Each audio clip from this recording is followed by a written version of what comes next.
This is my review on Don Henley and the Innocence. This is a review, not the album, but I want to let you guys know how I feel about this album.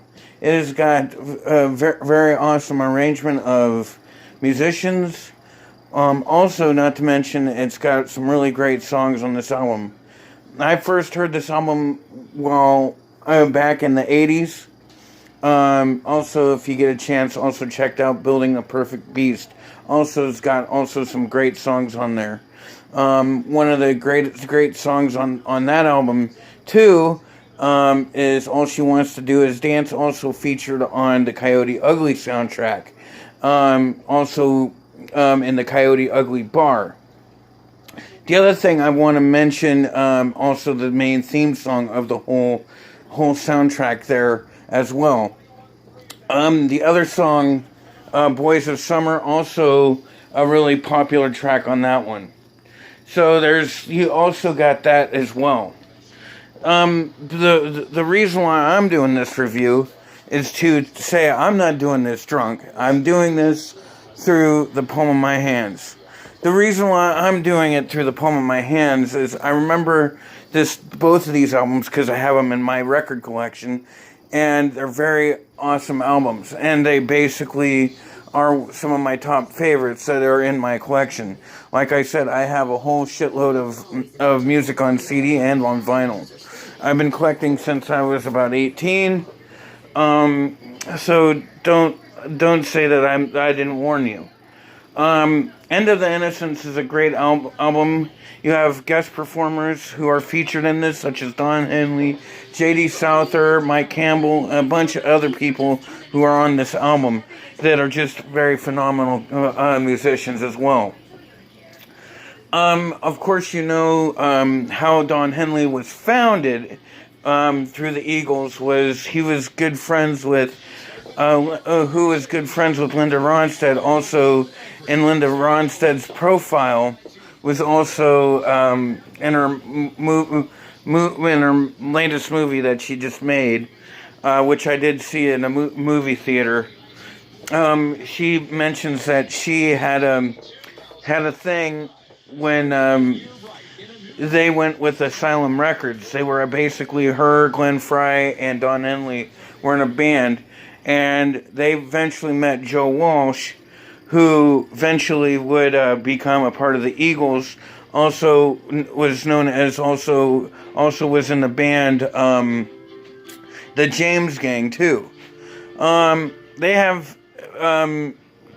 Joe Walsh and Glenn Frey, however, did reunite when they and J.D. Souther all did reunite, and then made Hell Freezes Over. So I'm telling you albums that I recommend by this artist, not as just a person that gives me the runaround and telling you how I feel about these albums.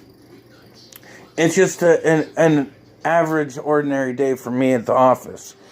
And the reason why I like this, also not to mention, Don Henley also co-wrote and produced the song.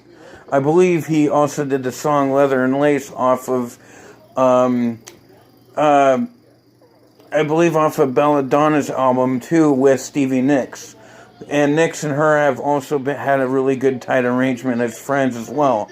So you know Stevie Nicks has been with Fleetwood Mac. So you can understand why I really think Don Henley is a really great drummer and guitar player. Not only that, but his technical style and the way he hits the skins is just obviously pretty awesome. You know, I'm not saying that he's not like Neil Peart or that he's like John Bonham. No, he's a good drummer that can keep rhythm and time really well. And that's one thing I like about his style, is that he's a really tight drummer, and basically he gets the songs, and the songs are hits, instant classic hits. So, want to let you guys know what to look out for: the Building of the Perfect Beast, and also Don Henley's End of the Innocence now on sale.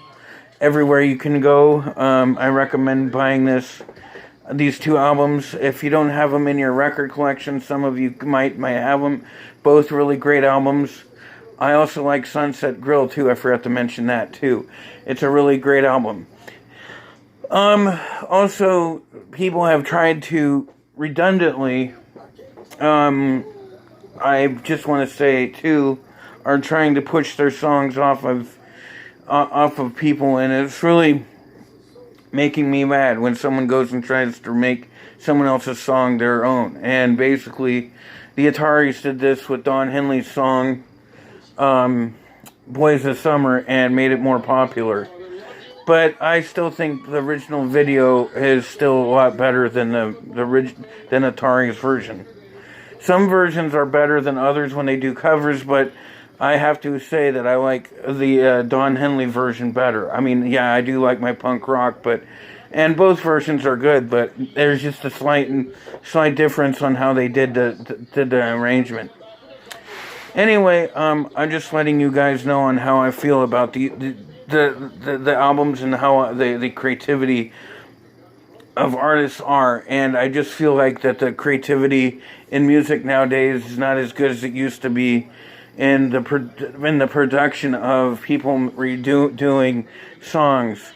I did, however, like the Smashing Pumpkins version of Landslide, and also the Dixie Chicks version of Landslide, along with Stevie Nicks' Landslide. So that was also a really cool thing. The one thing that I don't agree with is people recording them to make money off these albums or these songs, and that's what the problem is. And that's where the money, and that's why I think you should pay the royalties to that person or to the family of that individual who made that so-called song famous. But anyway, that's just my review, and I just think that you guys should check these songs out. Not only that, but also I want to make this also known. Neil Peart, I mentioned him earlier, did pass away of brain cancer, and he kept his silence. Which a person who has cancer too should not be silent. They should let people know on how.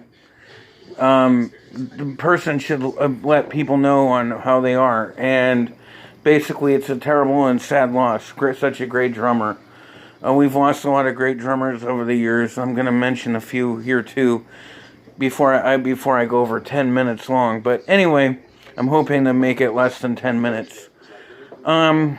So we've lost some of the greatest drummers we've lost over a year, over some of the years. Some of the greatest drummers, Brian Jones, who was in the Who. I think he was either a guitar player or a drummer.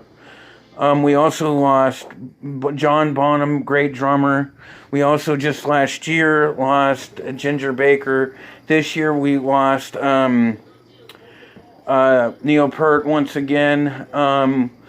And also we lost Vinnie Paul of Pantera. So, I mean, we've lost a lot of these individuals, and I just want to make sure that you guys are aware that a lot of these guys are my heroes and idols, and it's pretty sad that we're losing all these famous people. And one of the things that comes with fame is the fortune, the booze, and the money, and the sex. That's always what I was told. And the easy access to those things. And that's the one thing that is really hard on these individuals. So what I'm saying now is I'm just saying that, everybody's done their share. Everybody is a performer. And I just think that, it's even ruined some great comedians in the past as well. So,